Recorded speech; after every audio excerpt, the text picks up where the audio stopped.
жеті металдың қоспасынан ешқандай өркениетсіз қазан жасаған әлемде халық бар ма?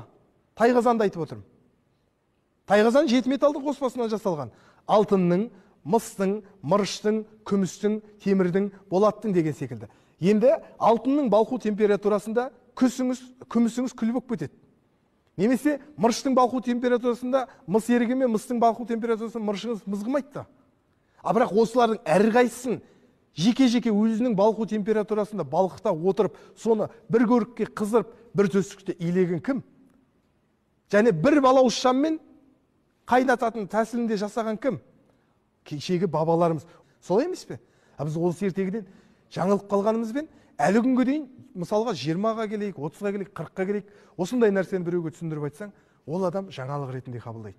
Неге? Кезінде біздің танымымыз жойылып бара жатқан сәтте біздің бабаларымыздың, әкелеріміз бен аналарымыздың ойлап тапқан негізгі тәсілі ең болмағанда осындай танымды, осындай ұғымды ертегі формасында ұрпағымыздың санасына сіңіріп жерсек, ертеңгі күні арасынан біреу шығып, біреуіне түсіндіріп берсе, қалғанның көзі ашылады деген үміт болған олардың кеудесінде.